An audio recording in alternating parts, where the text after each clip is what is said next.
yo quería preguntarte, Gil Ramón, justamente una de las impresiones que me da la historia de un país como Cuba es precisamente esta imagen, idea de espejismo que por allí proyecta hacia otros países, quizás de generación en generación dentro de Cuba mismo, de una idea de espejismo en el sentido de por allí imagen que puede ser distorsionada si no se tiene una clara idea de la realidad en cuanto a aquellos que puedan ser defensores a ultranza del modelo y aquellos que puedan ser defensores a ultranza.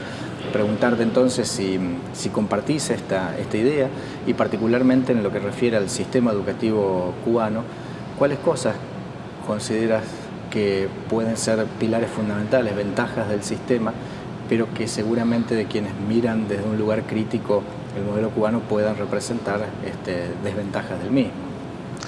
Mira, Claudio, yo creo que has tocado un tema que puede ser de una conversación realmente de toda una tarde, quizás de días, ¿no? Porque realmente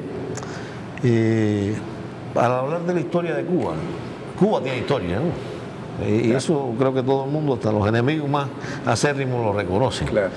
Y tiene una historia con una tradición muy fuerte de revolución, de luchar por su patria, de luchar por su soberanía. Y en los últimos 53 años después del triunfo de la revolución, Fidel lo dijo cuando llegó a La Habana, en el año 59, la revolución comienza ahora, ¿no? La parte más difícil no es lo que se ha logrado, el triunfo. Es cómo desarrollar esa revolución. Y eso es lo que nosotros hemos vivido durante estos 50 años. Creo que hemos tenido el privilegio de vivir eso. Y de vivirlo con el líder vivo, con el líder aportando constantemente ideas, perfeccionando sus ideas. Y evidentemente la revolución cubana y Cuba en general es un blanco permanente de los medios. Y yo creo que si buscamos en estos años de revolución, Cuba no ha dejado de ser noticia ni un solo día. Ni un solo día. Lo que lamentablemente se transmite son las noticias que convienen como parte de esta guerra mediática, ideológica, muchas veces forzada o comprada, ¿no? Y entonces es verdad algo que tú decías, a veces se transmite, se hace una idea. Hay quien puede, a partir de ahí, crearse una imagen totalmente distorsionada de la realidad cubana. ¿Qué ha significado para nosotros, sobre todo en el campo de la educación y de la educación superior en particular, los logros de la revolución? Para nosotros la educación, la salud, el deporte, la cultura, nosotros hablamos de conquistas de la revolución, porque prácticamente no hay patrones de comparación. Y así por el estilo tenemos un grupo de conquistas sociales que son muy importantes, que nos permiten asegurar que nosotros hemos logrado un nivel de justicia social, de equidad. La duda que yo tengo es cómo se ha ido dando gradualmente estas conquistas, porque por ejemplo en el caso de Argentina, si nosotros podríamos identificar etapas históricas con conquistas que tuvieron que ver con algunos segmentos del sistema educativo, la educación universal, laica, básica en primer lugar, luego la importancia de la anexión del sistema secundario y la universidad como último escalón con su apertura democrática a partir de la reforma del 18. Supongo que en un proceso como el de la Revolución Cubana no se da todo de golpe de una sola vez, aunque se pueda pensar de una sola vez, pero también implica gradualmente ir incorporando, y sin duda la educación es uno de los pilares fundamentales, porque allí hay que pensar también en el ciudadano que sostenga y que se inserte plenamente con convicción en el modelo de la revolución. Así mismo como tú lo dices, realmente se da, ¿no? O se dio. Hubo momentos de ruptura, ¿no? Y había que tenerlo, ¿no? Estamos hablando de una educación donde solo el 56% de los muchachos estudiaban de edad de escuela primaria, y solo un 28% llegaba a la secundaria. Entonces, ¿cuánto llegaba a la universidad? ¿Quién podía hacerlo? Entonces, había que romper con los esquemas oligárquicos, con los burgueses que predominaban en todo el sistema de educación, acabar con la educación privada hacerla totalmente gratuita, laica. Fueron momentos de ruptura. ¿Cómo encararon ahí la formación del profesorado, de los maestros? Aquí nosotros hace muy pocos años se estableció por ley la educación secundaria obligatoria. Sí. El ministro de Educación en ese momento planteó que uno de los desafíos más importantes era cambiar la mentalidad del profesor que hasta el momento, desempeñándose en el nivel secundario, piensa en un modelo que está lejos del modelo de la obligatoriedad y que eso supone cambiar en su conjunto. Supongo que en una ruptura de esas características uno de los principales desafíos es precisamente el profesor, el maestro que está frente a un curso. Realmente fue un gran desafío que nos llevó a un proceso sobre los años 70, todavía en los 80, el primer quinquenio de los 80, con una masividad enorme. Claro. Porque también al triunfo de la revolución nosotros teníamos 5.800.000 habitantes y hoy tenemos 11 millones, 11,2 millones. La población fue creciendo. Claro, no se moría menos de hambre, mejoró el sistema de salud, mejoró el sistema de educación. Y entonces, puedo decirte que el sistema de educación que ya estaba establecido fue perfeccionándose y entrando entonces en una concepción más popular, más de masa, pero también fue elevándose el nivel cultural de la población por otra parte. Entonces, por una parte, el sistema de educación estableció primero que la enseñanza primaria era obligatoria, y fue superando al pueblo. Primero una gran campaña de alfabetización, había 1 millón de analfabetos. Alfabetización masiva, claro. Una gran campaña de alfabetización. Después de estar alfabetizado, entonces a estudiar, a seguir ascendiendo. Y se hizo obligatorio, hasta llegar a ser obligatorio, que hoy lo es, el 9º grado, o sea, la enseñanza secundaria es obligatoria. Y por otra parte, por la vía de los trabajadores, además, se fueron creando posibilidades para que fueran venciendo primero el 6º grado, nosotros le llamamos la batalla por el 6º grado, después la batalla por el 9º grado. Y así se abrieron los cursos para trabajadores en las universidades, la enseñanza a distancia. Entonces, te das cuenta que por aquí viene el sistema normal y por aquí venía el complemento de la población que no pudo estudiar en su momento, en muchos casos, y entonces tenía esa otra oportunidad de ascender. En paralelo. A la vez. Entonces,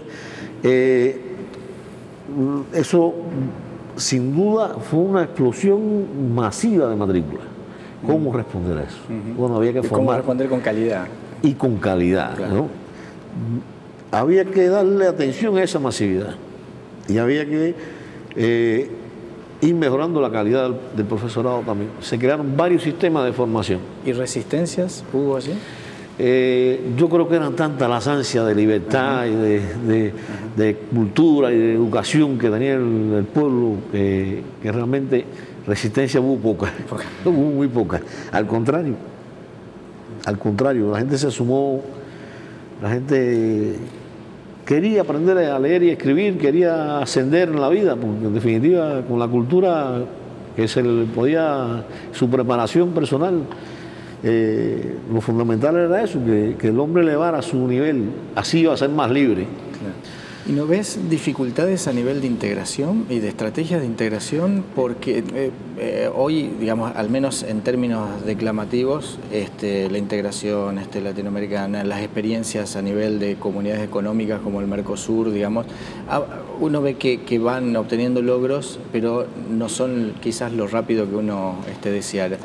Y parece ser que a nivel académico es como que resulta más exitosas las experiencias, ¿no? Va marchando, pero la universidad es la universidad. Sí, claro. Y la universidad, para cambiarla... Claro.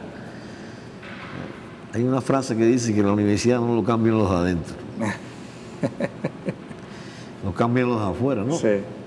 Y decían que era igual que un cementerio, ¿no? Los de adentro no lo pueden cambiar. No lo pueden cambiar. De los adentro, es tanto a veces el conservadurismo que es más difícil, son difíciles de mover. Lo que pasa es que cuando echan en marcha es aplastante también, porque es que es mucho el caudal, mucho la cultura de ciencia, de desarrollo que tiene una universidad, de potencialidades extraordinarias, ¿no? Y eso no hay que lo detenga después, pero evidentemente siempre hay un momento de inercia, claro, que hay que saberlo entender, ¿no? Tampoco se puede forzar.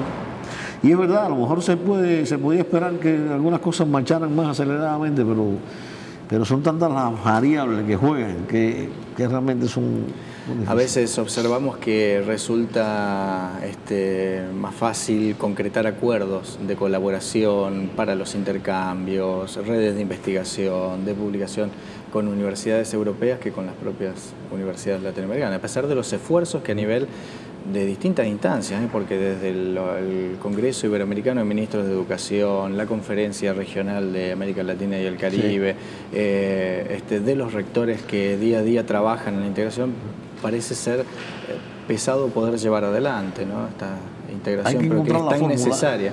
Sí. Hay que encontrar la fórmula, pero claro, todavía esos organismos de integración son los mismos. Son los mismos, sí. Y entonces hay que transformarlo. También. Hay que transformarlo también, hay que transformar la filosofía de cómo abordar esto. Es verdad que a veces se logra un proyecto en las convocatorias europeas de las distintas fuentes de cooperación, sí, pero muchas veces también esos proyectos se convierten en algo que se busca con objetivos muy diferentes a los que nosotros pretendemos. Yo sé, muchos programas, por ejemplo, de posgrado. Sí. Yo conozco muchos lugares donde, por ejemplo, se arrancaba, se ganaba un proyecto, se abría un doctorado, venían los extranjeros, los españoles, quien fuera, daban los cursos académicos y después no se defendía a nadie. Sí. A lo mejor tú los conoces también, ¿no? Sí, y tenemos esas experiencias. Entonces, ¿a quién benefició? No, eso lo usan más para la movilidad a veces. Hay cosas que sí han sido extraordinarias. Sí, sí. En el caso nuestro representa un atractivo de financiamiento. Sí. Y a veces no responde exactamente a nuestras reales necesidades. Exactamente. Entonces, es decir, con el mero objetivo de obtener una línea de financiamiento, uno, bueno, accede a este tipo de programas. Accede allí, pero no es quizás ni lo que más falta te hace. Exacto. Si tuvieras ese financiamiento, tú no lo invertías en eso. Exactamente. Lo invertías en otra cosa. Eso también es otra de las limitantes. Lo cual va marcando cierta perversidad del sistema también. No deja de ser interesante, no deja de ser bueno. Lo que hay que saberlo es qué proyecto optamos, por dónde, quién lo da. El intercambio bilateral no se puede, forma parte de la integración. Sí, sin duda. Que si nosotros establecemos, tenemos una relación, no sé, entre la Universidad de La Habana y la Universidad del Litoral fuerte, eso va a irradiar. Va a irradiar, esa experiencia va a transmitirse, la gente va a venir, bueno, qué se está haciendo, qué resultado, qué impacto. Hoy los resultados de las universidades hay que medirlos por la pertinencia, la calidad y los impactos que tengan, en términos de económicos, sociales, culturales, porque por ahí tenemos que marchar. ¿Sí? Si buscamos verdaderamente un desarrollo universitario, tenemos que velar por esos principios, digamos. Seguro, sin duda. En un marco de racionalidad, un marco de... También no de decir, bueno, estamos un poquito mejor económicamente, vamos ahora hay que ser más racionales. Claro. Hay que ser más racionales. Y otra cuestión que quería consultarte es, posicionándonos en el sistema de educación superior, ¿cómo es la mirada del sistema de educación superior respecto de las universidades particularmente, respecto de la totalidad del sistema? Es decir, los modos de articulación, el grado de responsabilidad en cuanto a mirar el sistema en su conjunto, no por el hecho de estar, de considerarse arriba en el pedestal, sino por la responsabilidad que eso implica, y a su vez la articulación con el Estado, que supongo que es fundamental. Mira, evidentemente, en el sistema nuestro, nosotros, la economía nuestra es una economía planificada, ¿no? Y tenemos que responder. Esas exigencias sociales a veces las tenemos expresadas muy puntualmente, es decir, o muy preciso. Por ejemplo, nosotros tenemos las demandas de profesionales que necesita el país, y nuestro trabajo tiene que orientarse a que se cubran, a satisfacer esas demandas, porque si el país está apuntando, no sé, en desarrollo químico o petroquímico, tenemos que formar los profesionales, porque cuando se hagan las inversiones, ¿quién va a atender eso? Claro. Si el país está apostando al ferrocarril, ¿cómo no vamos a atender eso? Y así, lo vamos viendo en distintas... Y por otra parte... ¿Eso es una planificación anual? No, es una planificación que se hace para 7 años. Ajá. Y se va anualmente, con el ingreso, se va rectificando. Claro. Se va rectificando. Ahora, eso no es perfecto tampoco. O sea, con la exactitud pero sí es una guía importante y es la demanda que nosotros recibimos del Estado. Y a esa demanda hay que responder. Ese es un elemento. Formamos otra carrera porque constituyen parte de la función social, digamos, de la universidad. De la universidad. Y articulamos con el sistema precedente, o sea, sobre todo con el nivel de bachillerato, el preuniversitario, como le llamamos nosotros. ¿De qué manera? Nosotros hacemos examen de ingreso y juntos preparamos a los estudiantes que terminen el bachillerato para entrar a la universidad, para hacer los exámenes y entrar a la universidad. ¿Qué le medimos? Nosotros no evaluamos el bachillerato. Lo que evaluamos son los conocimientos básicos que tiene que tener un joven que aspira a entrar a la universidad. Son dos cosas muy distintas. Después hay conocimientos inclusive que vienen no solo del último año de bachillerato. Nosotros hablamos de universalización de la universidad. Y a veces decimos, durante mucho tiempo estuvimos asociándola a la municipalización de la universidad. Pero hoy y creo que el pensamiento de Fidel siempre estuvo, porque lo más importante no es socializar la universidad, no es universalizar la universidad, sino universalizar el conocimiento. Y si la universidad es capaz de universalizar el conocimiento, pues va a tener una influencia, va a tener un impacto superior en toda la población, hasta la no universitaria. Combinan la relación entre una fuerte intervención del Estado a través de la planificación y la autonomía universitaria, o cómo conciben, digamos, la autonomía universitaria. Para nosotros, sabrás, es muy caro al modelo reformista del 18, la autonomía, pero no pensada como la universidad como una isla, que es decir, con cerrazón respecto de la sociedad, sino por el contrario, autonomía del poder político. Bueno, esto en un modelo como el cubano puede... El país nos dice que necesita ingenieros, pero no nos dice cómo hay que hacerlo. Claro. Lo decidimos nosotros. El presupuesto lo manejamos nosotros. Los métodos de enseñanza los ponemos nosotros. A nosotros la reforma universitaria del año 62 nos planteó 3 preguntas. ¿Qué hay que estudiar? ¿Quiénes tienen que estudiar? ¿Y cómo hay que estudiar? Nosotros seguimos dándole respuestas a estas preguntas. Claro. Nosotros, esa es la gran autonomía que tenemos. Que vamos decidiendo, aunque nos regimos por estándares nacionales, parámetros, programas que tienen un alcance nacional, pero todo el mundo tiene, o sea, un programa, por ejemplo, de cualquier carrera, el rector de una universidad puede disponer y cambiar el 30% de ese programa. ¿En función de qué? En función de las características propias de la universidad y del territorio al cual tiene que tributarle a esos profesionales.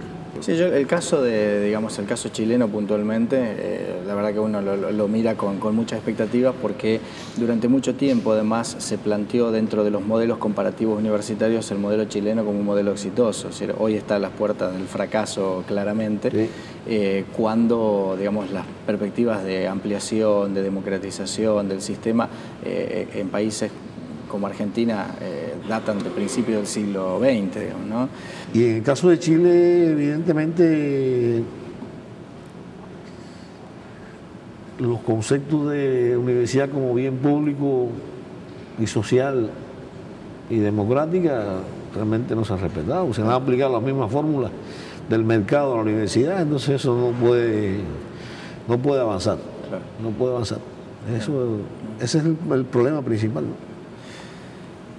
En esta experiencia tan importante y tan rica de la construcción del modelo educativo en Cuba a partir de la revolución, ¿ha habido el momento, Gil Ramón, de poder decir sobre esto, démonos un lugar para teorizar y generar opinión y teoría sobre esta experiencia de tanto volumen, de tantos años? ¿O constituye eso una deuda pendiente? Yo creo que lo que ha sido es más que algo de un momento, de algo pendiente, ha sido más de la cotidianidad, ¿no? O sea, en varios momentos nosotros el país ha evaluado por dónde va su sistema educativo y ha sabido rectificar, perfeccionando constantemente, ¿no? Digamos, la educación superior, nosotros vamos por varias generaciones ya de planes de estudio en cada una de las carreras, por modelos diferentes, nos vamos ajustando realmente a las necesidades, a cómo va moviéndose el mundo. Estamos al tanto de las tendencias internacionales también, no podemos vivir ajeno a eso. Y tienes que irte incorporando de esas tendencias lo que realmente conviene más para el desarrollo. Entonces, sí hemos tenido muchos momentos de reflexión, sobre todo en nuestros congresos del partido, nuestra Asamblea Nacional. La educación superior ha tenido que rendir cuentas ante todos los diputados muchas veces. Y ha salido cosas críticas y siempre ha habido una posición muy receptiva de los profesores y los estudiantes universitarios para hacer las transformaciones necesarias en cada momento. En esta etapa estamos en un momento quizás también de esas transformaciones. Desde hace alrededor de 2 años se han tomado algunas decisiones que han acelerado algunas cosas que son verdaderas transformaciones a lo que veníamos haciendo, para profesionar la obra, ¿no? Claro. Si esto es calidad, es calidad. Nosotros tenemos que trabajar más por la calidad. Y ese es el reto principal que tenemos ahora. Sí. Tenemos que trabajar más por los impactos. O sea, si en estos momentos una planeación estratégica que hemos desarrollado desde el 2011 hasta el 2015, en 5 años, te puedo decir que nuestra principales objetivos o prioridades están en la labor educativa con los estudiantes. Educar por sobre todo. Lograr un compromiso mayor de los estudiantes. Perfeccionar el trabajo con los profesores, prepararlos mejor. Claro. Ir a una excelencia del claustro. Otra misión. Los impactos sociales de la investigación, la extensión, la propia docencia, el posgrado y la gestión universitaria, como otra prioridad. Gestión vista en un espectro bastante amplio, donde va desde el estudio y el seguimiento, la observación permanente de las tendencias internacionales y de los países, sobre todo del área, hasta gestionar la administración de la universidad. Para ponerlo quizás en extremos, ¿no? De cómo vamos a marchar, cómo mejoramos las condiciones de estudio, de trabajo, de vida, las condiciones nuestras, que son condiciones de país pobre y bloqueado. Sí. Prácticamente de plaza sitiada, ¿no? Porque siempre tenemos las garras del enemigo y su visión puesta en nosotros para ver cómo no nos deja respirar. Pero ahí estamos. Seguro, resistiendo. Y los hemos vencido siempre. Esa es la satisfacción que tenemos.